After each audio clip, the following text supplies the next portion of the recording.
Live from the SABC's Auckland Park studios, welcome to this week's first edition of The Watchdog. My name is Vuyo Mvoko, and here's what we have for you this evening. I accept with gratitude the opportunity to serve as National Director of Public Prosecutions. My only obligation is to serve the country with humility and with dedication to the best of my ability. 3 full years after President Cyril Ramaphosa appointed her National Director of Public Prosecutions, Shamila Batoyi accounts for her tenure. She joins us in a moment.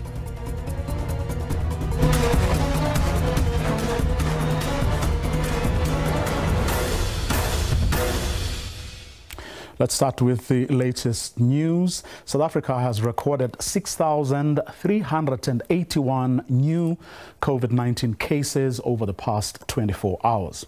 The National Institute of Communicable Diseases says 89,975 people have died to date.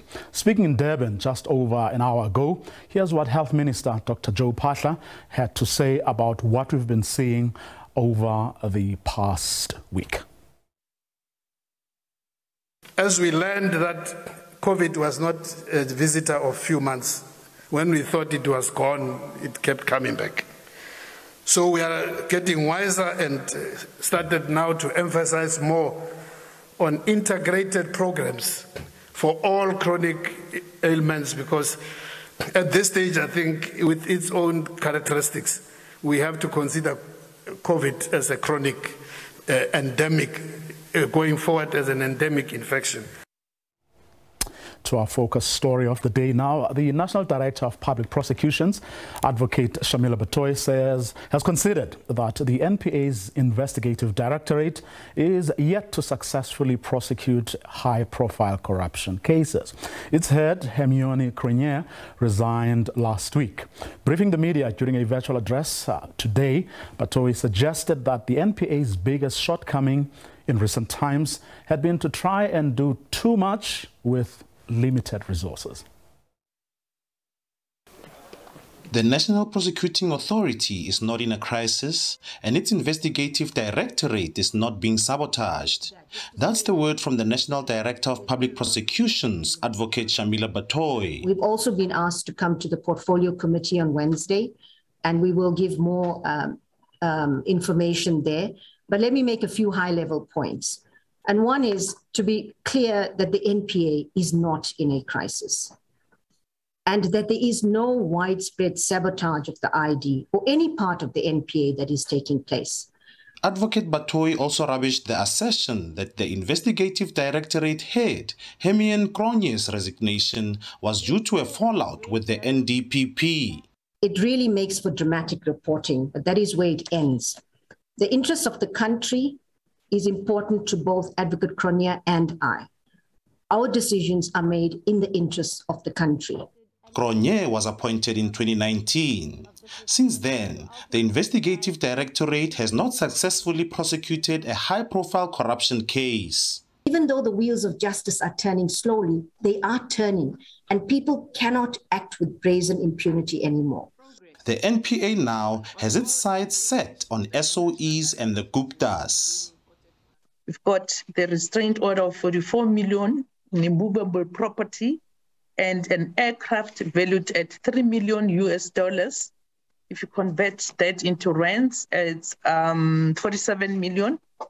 And this belongs to Alice Light Investments Pty Limited, as well as 60 million property that belongs to Iqbal Sharma and his wife. Offenses Timo, SABC News, Pretoria. Well, let's welcome the NDPP advocate Shamila Batoy. Good evening, advocate. Thanks very much for your time this evening. Good evening, Vuyo. Thank you very much. I'm wondering whether, I mean, when you took on the job back 3 years ago, whether you thought 3 years down the line, the appraisal you gave today of your performance and that of your organization is one you thought you would put before South Africans? Actually, no. When I took the job, I knew it was going to be difficult. It was going to be very challenging. It was very public what was going on and what had happened in the NPA and how difficult things were. So I knew it was going to be difficult, but I didn't expect it to be this difficult. I really thought 3 years down the line that we would have moved significantly faster, let me put it that way. I thought, how difficult can this be? Things were so bad. Getting a couple of really, really good, impactful cases won't be that difficult. But that said, it has proven to be extremely difficult, but not impossible. I mean, we have made, there have been some significant cases that have been brought to court. So I think it's fair to say that cases have not come as fast and quickly as we would like to, but certainly they are coming through.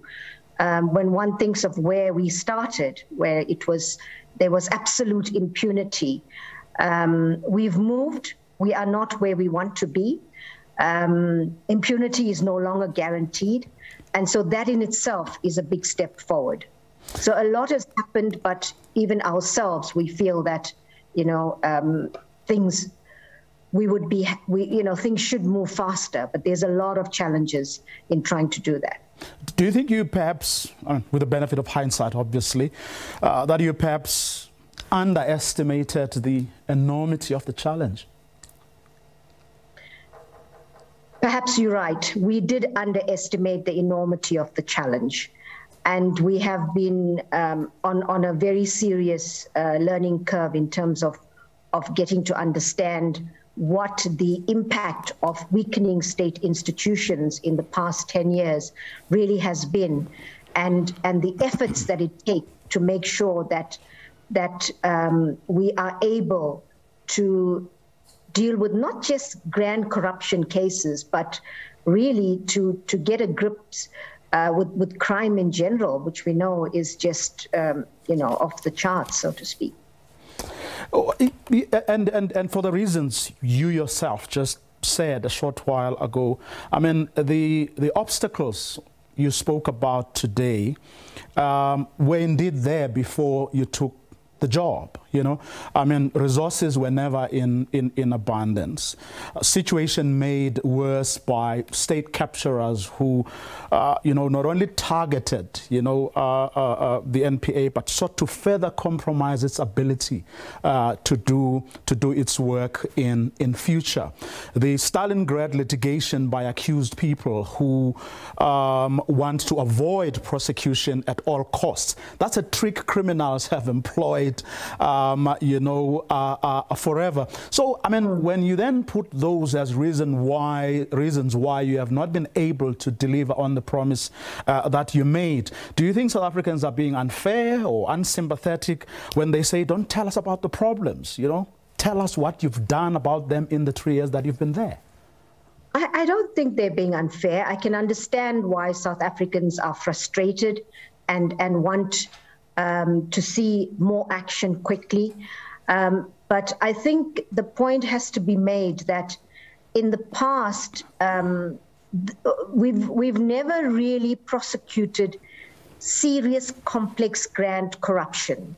There have been serious economic offenses that have been prosecuted, but the reality is that these cases were really rarely prosecuted. And so the capacity and capability was not really built. And let me make this clear. They are really good, experienced prosecutors with long, extensive years of service in the NPA that are really good at what they do, really good at what they do.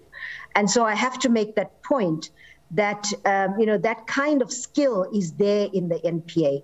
But you need additional skills in order to deal with serious corruption. You need very highly specialized skills. And that is where the challenge has been in terms of developing those skills and acquiring those skills. And let's also remember that the NPA is not, but for the directorate now that has been set up, which is working in a very, very complicated legal and institutional framework. In the past, without the investigating directorate, the key partner of the NPA is the South African Police Service. And so all of the cases that were coming through to the NPA were investigated by the SAPs. And we all know how seriously constrained the South African Police Service has been and is with regard to those very highly specialized skills as well. So, there's the lack of those capacities and skills in the SAPs, which is our key partner, is also one of the reasons why it is extremely difficult to do these cases. But that said, there's a very strong commitment, and there's a lot that's happening to address these issues, to make sure that these capacities and skills are available in order to deal with these cases. There's a lot of going on in terms of trying to get these capabilities, training prosecutors, looking at international partners, and having a plan to address these very specialized skills deficits. But that's really the point, isn't it, Advocate? Because when you were appointed, right, many people, some of them risking life and limb, exposing, state capture and the grand corruption that you're talking about. And everyone who had analyzed, when this thing was being unpacked right from the beginning, it became abundantly clear that the people who were behind it, or it was facilitated through by these very sophisticated accountants, who knew exactly what they were doing, and how to hide monies, how to hide, people, the tracks and everything that went with that. So one would have thought that the people who convinced you to take the job, would make the availability of the resources that you need to actually deal with these problems their first priority. Which brings me to the question, do you feel, or have you gotten the support you were promised by the people who convinced you to take this job? Yes, we have, in the sense that one of the biggest problems when I took office was the really insufficient budget of the NPA. The fact that the NPA, there had been no recruitment for almost 5 years. There was a freeze on recruitment and hiring. The aspirant prosecutors training program had been stopped for about 3 years. And so but once I took office, the budget advocacy was a really important aspect of our work. And the government and Treasury gave us the budget, and we went on a massive recruitment drive in order to build capacity, to get in the human resources. But in the first or second rounds, we were basically promoting people internally within the organization, because there wasn't any recruitment for 5 years. So it meant we were actually not getting fresh skills from the outside.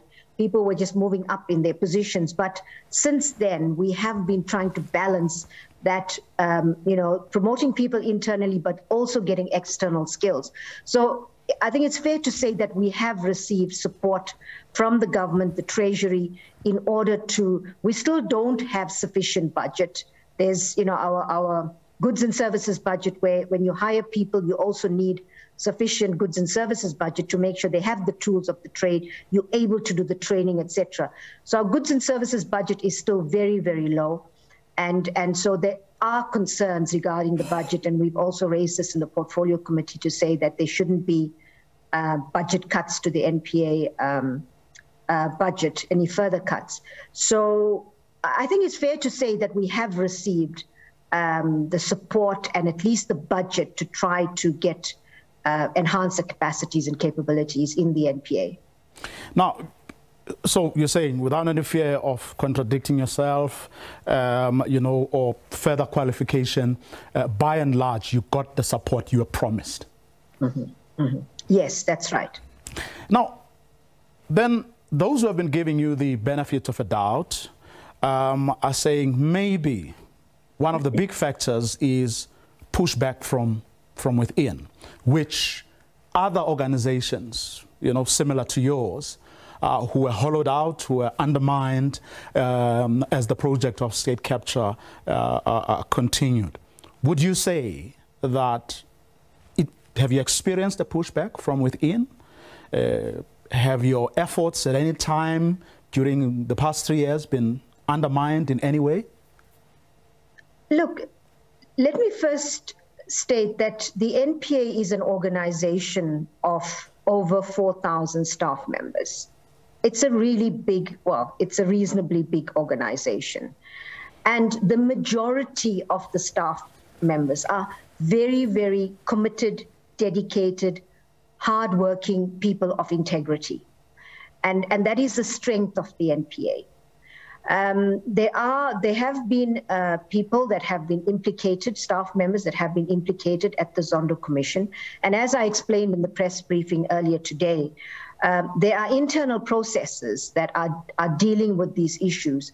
But we have not had any evidence of overt sabotage by members of the NPA. You know, I think I can, I'm not sure whether people still have those intentions, but certainly overtly, I have not had that indication that there is widespread sabotage within the NPA, either with regard to the work of the ID or the broader NPA.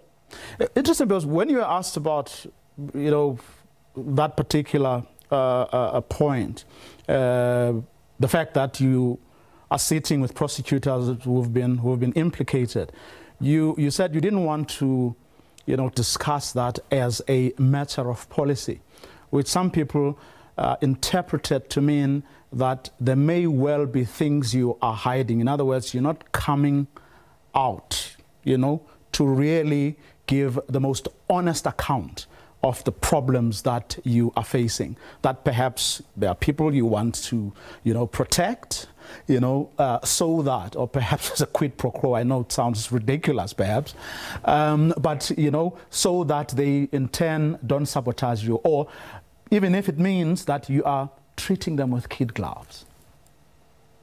So the reason why I said we don't talk about it is because these are internal processes that we need to respect and protect the integrity of these processes, and therefore we don't speak about them publicly. But I mean, there's absolutely, you know, I'm sorry, I'm a bit lost for words, because one thing we certainly don't want to do is protect people in the NPA if there are allegations of improper conduct, unethical conduct. There's an absolute zero tolerance to that kind of conduct in the NPA. And we will ensure that we will follow the right processes, and prosecutors who do not stand up to the required standards as far as these integrity and ethics is concerned, there will be no place for them in the NPA. So there's absolutely, I don't have any concern that these prosecutors, I need to protect any of the prosecutors because they would undermine the work of the NPA. That's not an issue at all. Now, if you have been resourced as best as possible, and you know, those who convinced you to take this job have delivered on the promises they made to you. If there's no crisis, as you said earlier, if you're not being sabotaged, as you have just said, what then can you still, what can you still do in order to change the impression that South Africans now have of you as a person who hasn't delivered on a promise that you made? What can you still do? I hope South Africans don't have that impression that we haven't delivered. We brought some significant cases, but what I do agree is that there are we haven't had those very, those impactful, high-profile cases that we would have liked to have had by now. So let me say that, as I said, we have come from where we started. We have come a long way. Impunity is no longer given. But in order to, as we mentioned at the earlier briefing now, there has been substantial work that has been done to capacitate the investigating directorate. And as Advocate Cronje herself said at a parliamentary briefing recently, the investigating directorate is well poised to bring some impactful prosecutions in the near future. And I'm certainly hopeful that even before Advocate Cronje leaves, or in the near future, there will certainly be impactful prosecutions that will demonstrate that we have moved along a lot further along this journey to deal with corruption, and that it's been very challenging to resource the ID, but a lot of effort has gone into doing that. And I feel confident that the ID is now in a place where it can really start bringing more of those impactful cases. And hopefully the impression of South Africans will change if they, when they see that kind of action soon, in the near future. The two of you would have said so many times and discussed this, Advocate, but can you really say that? Can you say without, when you look back at the conversations you've had with her over the years, her frustrations, and one sense is that she was frustrated by and large by the issue of resources. She didn't feel or seem to think that that unit is adequately resourced given its mandate, but also what the public, what South Africans expect of it. And she could not stay for much longer, realizing that it's not going to be different, it's not going to get better anytime soon. And that is what seems to have broken her. We dealt with these issues in the press briefing this morning, and my staff said to me that the focus of this interview was not going to be about Advocate Cronje's resignation, but a whole lot of other issues. No, I mean, you're talking about, the ID and its ability to or not do what it has to do. And it's within that context that I have to ask this, whether you can sit in front of South Africans and say, that is not what broke her. In other words, from conversations you've had, discussions you have had, meetings where you've actually been, hopefully, frank with one another, was that not her big issue? Let me say that this, as I said in the briefing this morning, setting up the ID was always going to be extremely difficult. We're trying to set up a new entity in a very, very difficult and limited and restrictive legal framework, and with huge institutional challenges. Remember, we started off trying to set up the ID when I just took office. When the NP, there were a number of internal challenges in the NPA already, given what had happened in the 10 years or so preceding.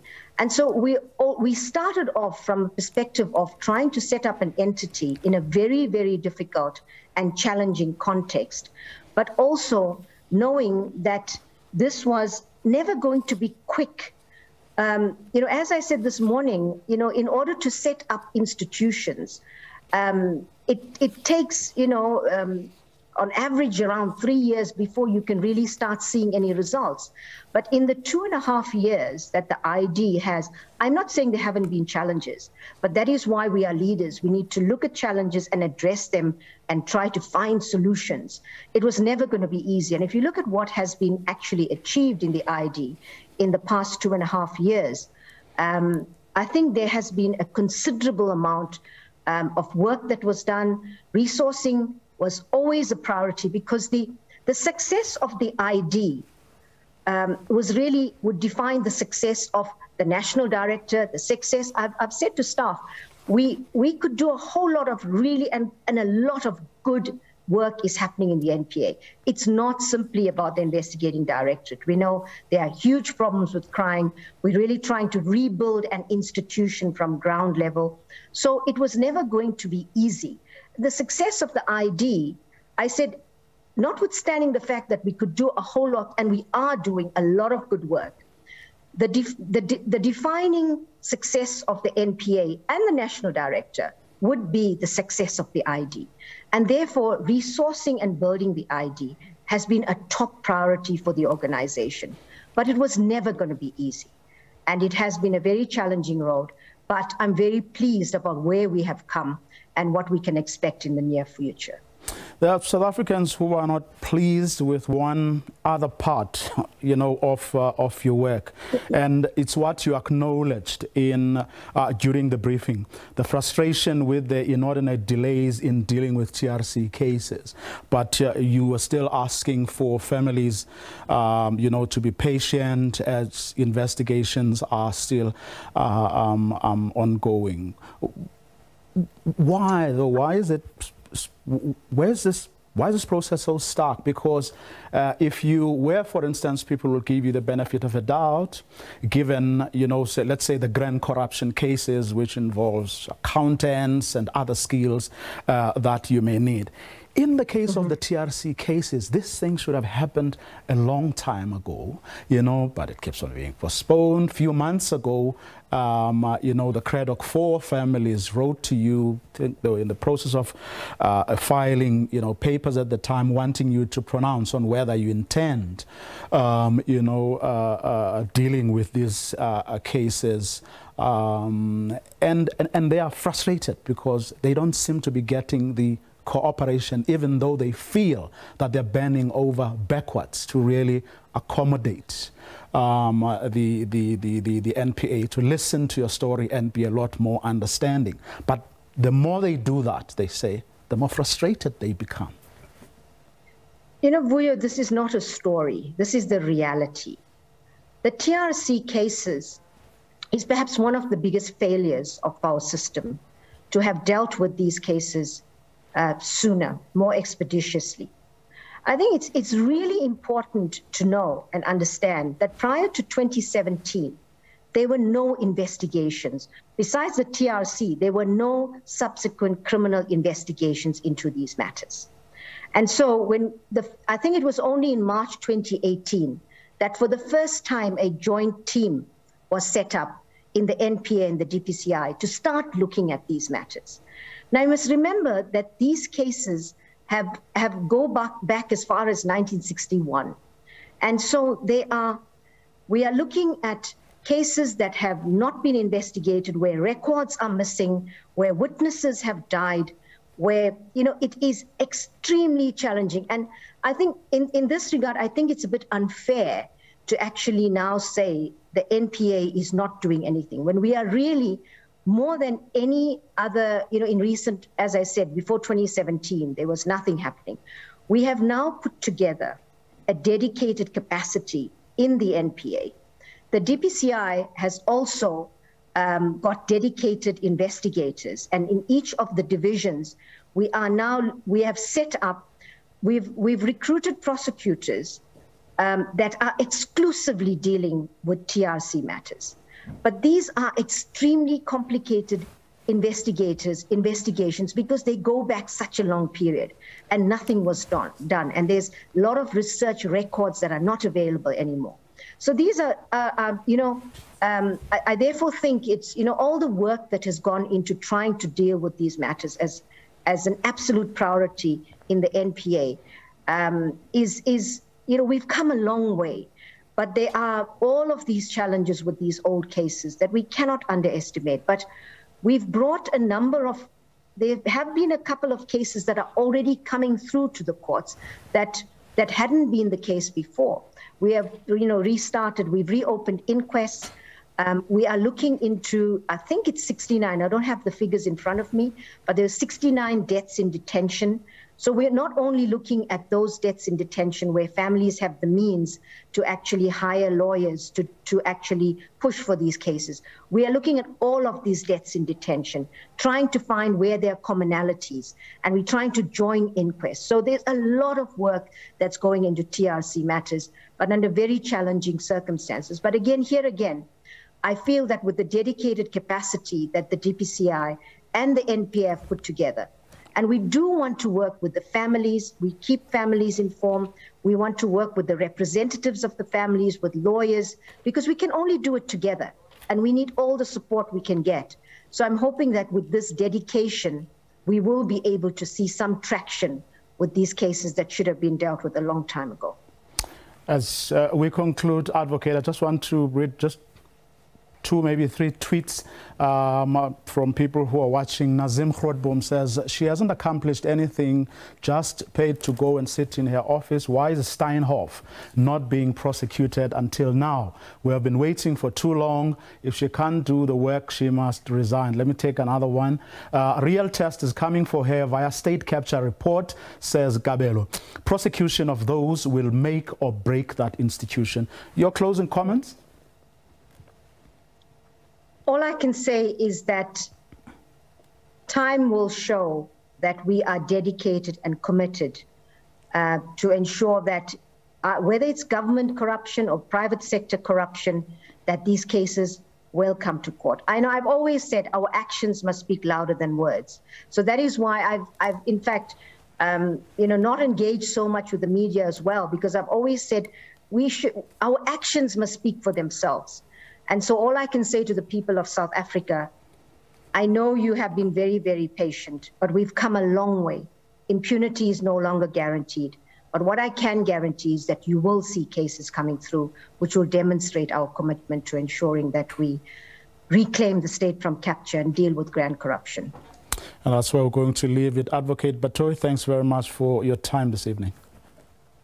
Thank you. She's the National Director of Public Prosecutions. Well, the Fort Kalata Foundation says it's deeply disappointed by the National Director of Public Prosecutions, Advocate Shamila Batoyi, who they say missed the deadline set by her own office to provide the families of Fort Kalata, Matthew Goniwe, Sparom Kondo, and Stelom Mhlauli with a prosecutorial decision in relation to their murders. The Craddock Four were a group of anti-apartheid activists who were abducted and murdered by the apartheid security police in June 1985. 35 years later, their families have not had answers. Joining us now is the spokesperson for the Fort Kalata Foundation, Lukhanyo Kalata. Lukhanyo, good evening. Thanks very much for your time. You were listening in as I was speaking to Advocate Batoyi just now. It says until 2017, there had been no investigations. Only in 2018 did you start to see movement. Are you giving her or cutting her some slack? Well, we tried to cut the advocate some slack earlier on this year after the NPA had shown a little bit of willingness to talk to us after we had gone to court.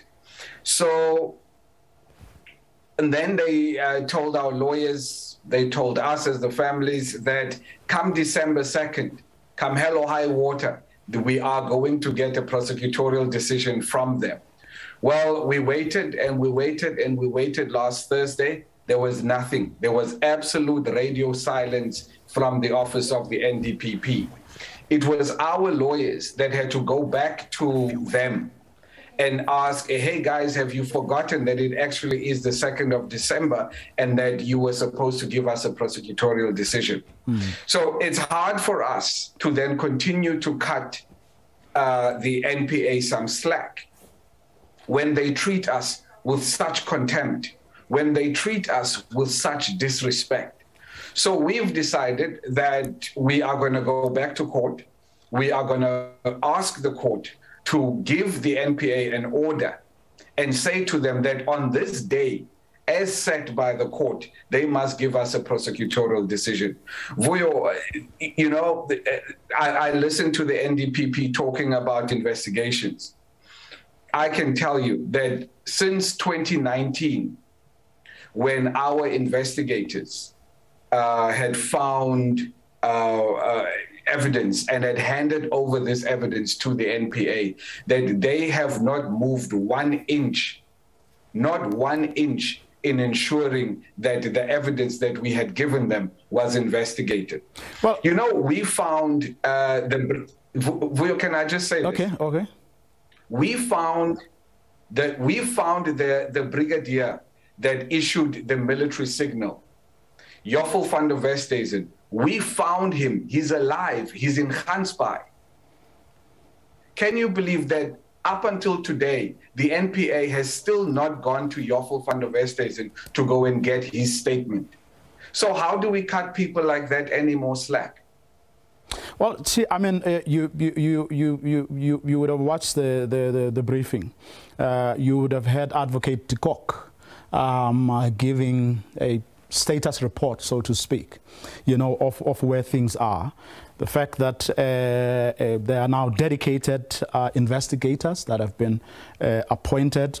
So far, there are already 59 cases that are under investigation, with 56 new matters to be referred, and all of this within the context of a new portfolio that has been set up to deal specifically with these cases. You're saying, in spite of all of that, you still feel the way you've just said you feel. Vuyo, remember, there's nothing new about all of these things. The TRC handed over 350 cases to the NPA in 2003 already. So there's nothing new that we're hearing here. Advocate de Kock said something today that, oh no, there's evidence that the murders of the Craddock Four were discussed in very high offices of the apartheid government. We've known that information since 1992. General Bantu Holomisa, he was the one that gave a copy of the military signal to the New Nation newspaper. That happened in 92. It led to an inquest that F.W. de Klerk, the former apartheid president, called for in 93. That inquest found in 94 that yes, indeed, that there were apartheid security forces involved in the murders of the Craddock Four. It said that there were some individuals who needed to be further investigated and prosecuted for their roles in the murders of the Craddock Four. So all of these things we've known since the 90s. So what's this now? We are now supposed to believe that, oh, now there's a dedicated team, you know, that's going to be headed by Rodney de Kock. There's all of these prosecutors. There's all of these investigators. I think what we need to see from the NPA is a little less talk and a bit more action. And that's where we're going to leave it. Lukhanyo Kalata, thanks very much for your time this evening.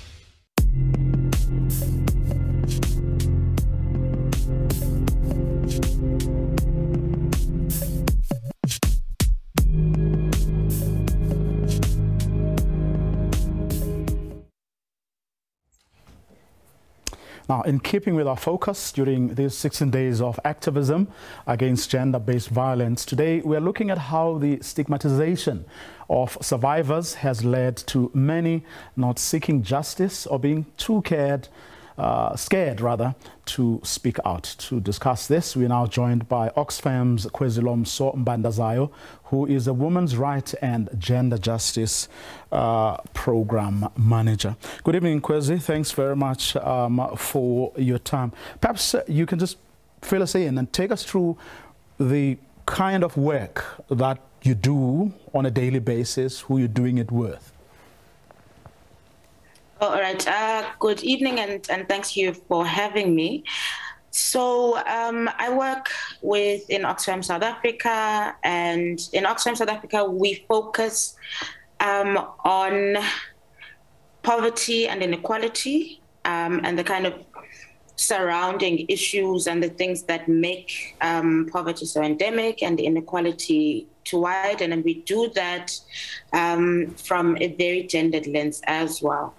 And so in our everyday, really, and in my everyday in particular, I am working with collectives, with movements, with organizations, with individuals to do a couple of things to, think together and strategize together about how do we build better movements to respond to gender-based violence and femicide specifically? How do we support each other in responding to gender-based violence and femicide? How do we increase our understanding and depth of understanding as to what causes these things and what we can do to solve them? We do work around influencing policies, influencing laws, and all manner of things, but maybe just to leave it there. But basically the essence of my work is embedded within collectives to work together in different ways of finding solutions to gender-based violence and femicide. And we're talking tonight specifically about stigma, how stigma leads victims and survivors to, a position where they can seek justice, they can talk about, their experiences, they can speak out. Let's talk about that.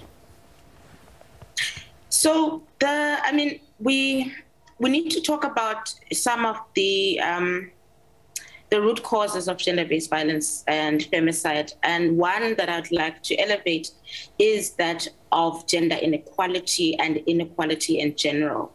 And so, women and gender non-conforming people particularly are in a less position in society, and violence becomes a tool to keep people intact or to keep us in the status quo, right? To keep us in our place.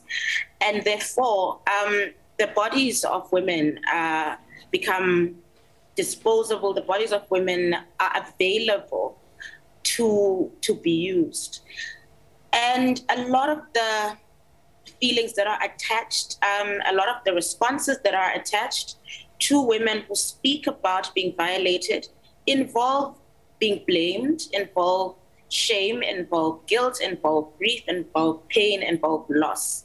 And so when you're working within an environment of inequality, in an environment where you're needing to maintain patriarchy, women who are saying that this is wrong and this should not be happening to me are met with a backlash.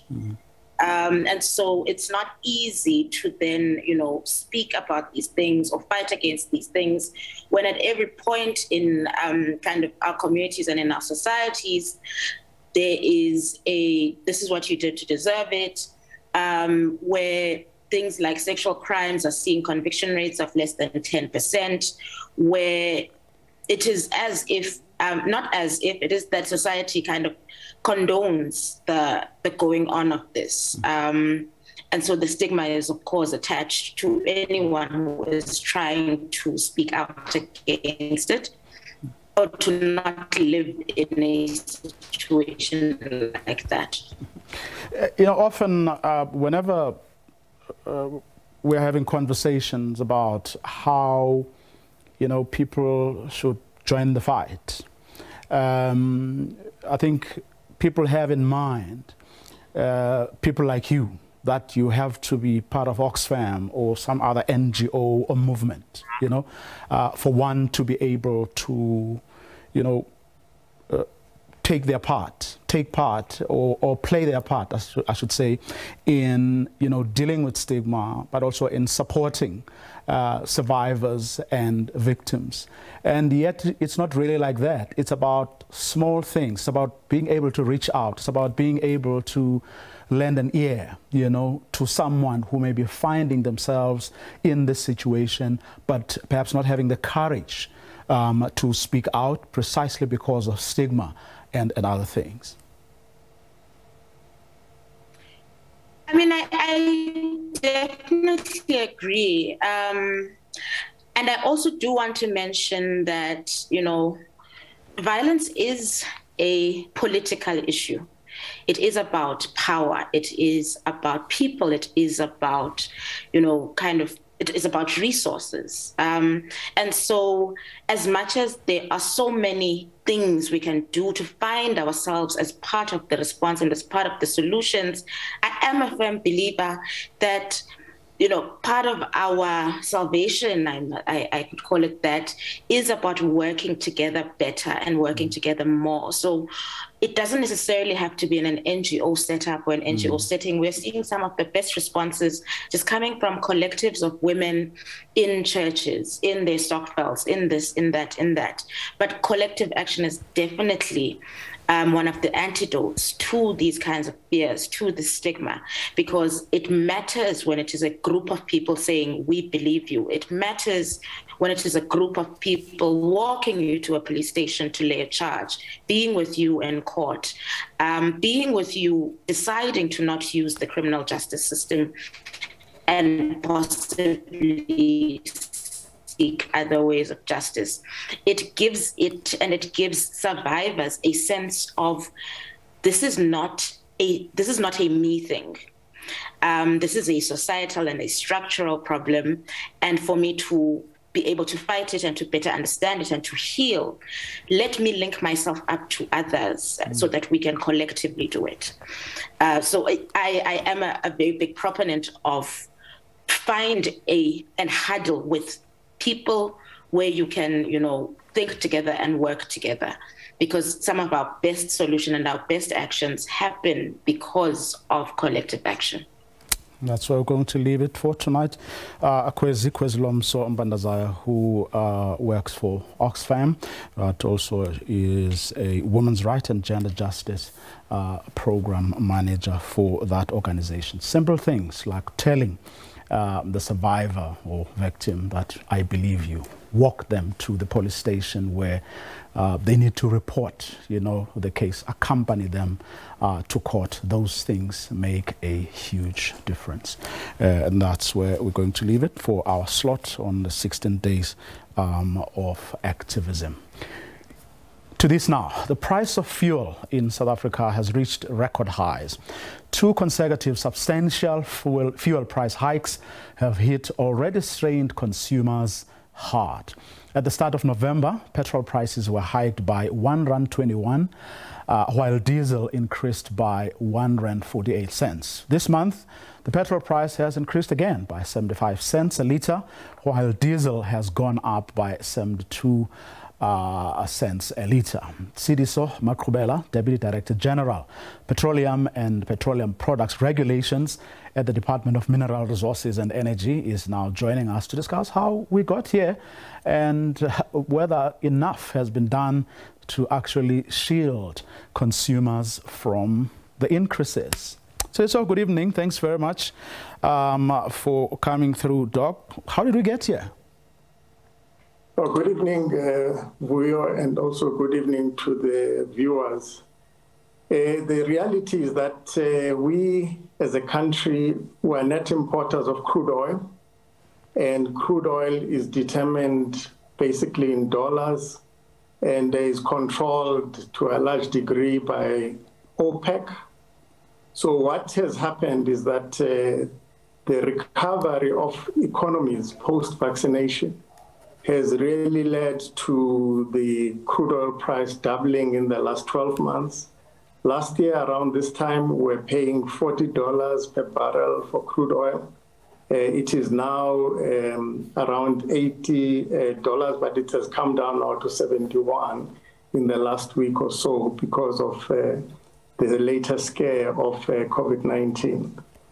Now, I believe that government has done as much as it can in terms of this, because we're not the only country that is facing this. The UK has had record fuel prices, Australia, New Zealand, Singapore, and many other jurisdictions. And in fact, one of the biggest threats to stability in some countries, including the US, is the cost of fuel. What have we done, though? When you say the government has done a lot or the best it can, what exactly has the government done? Well, I think we are, if we go back last year when the crude oil price dropped, we passed all of that drop in crude oil price to the consumers. And what that did is that it allowed the Reserve Bank, amongst others, to be able to drop interest rates. And I think those interest rates were largely influenced by the huge drop in fuel prices. Now you're only beginning to see the change now in terms of the trajectory of interest rates because of inflation, only now that the prices have turned around. So I think that to a large degree, the pricing framework of the country has cushioned this economy from damage in the last 12 months. But outside of passing on the benefit, when the prices go down, what else? What else have we done as a country to make sure that when it goes up again, we don't get as severely, affected as is the case, for example, right now? I think this is something that basically all countries are grappling with. And we, for example, don't have the kind of strategic crude reserves that the U.S. has. Last week, they released 50 million barrels into the market to try and lower the price of crude oil. That didn't last even 2 days. And that's a significant amount of capital that was injected by them. Now, I don't believe that as an importing country, there is more that can be done without damaging the fiscus even more. Yeah. I'm sure you would have, compiled some, intelligence, and by now you would have made, projections, perhaps have some future scenarios in the event the situation get worse. Have you looked at that? What it will mean for the country if the situation gets far worse than it is currently? Well, because what happens in this country is influenced by what happens globally. If anything can go worse than we have witnessed in the last 2 months, the global economy effectively will grind to a halt. And I think a lot of fuel importing countries are grappling with this. They have approached OPEC to say that these prices are damaging to global economic growth and that they are damaging to our own economy. The prices, of course, now in the last week have moderated somewhat. And we can look forward to a moderation going forward. But it's very difficult to predict because OPEC is a cartel and they determine the price no matter what the fundamentals of the economy are. If they say that they are comfortable at $70, that's it. And nothing anyone can do about that. And what has been their response, OPEC's response so far, if any? Well, at least the welcome news is that last week they agreed to release 400,000 barrels more into the market per day. Well, to be honest, that's a drop in the ocean. We needed more in order to be able to stabilize the economies and actually increase the usage of their own product. So what they are doing actually may soon become counterproductive, because as countries now will be looking at accelerating other, policy initiatives such as bringing in electric vehicles much faster, because we can't always depend on people who are going to set prices and then not look at what happens to economies, especially developing economies like ours. Where before, very quickly, we've sort of gotten close to, or situation has actually been even worse than it is now. What sort of persuaded your OPEC to rethink and then, to go easy on us? Well, I think the oil importing countries have been applying some kind of pressure, but of course that can only go so far. And I think, in fact, today, Saudi Arabia made an announcement, and they have hiked, the prices for the coming period. And that effectively is going to have an impact of supporting the crude oil prices, again. So we will see now, as we have seen today, a 2% increase in the crude oil price.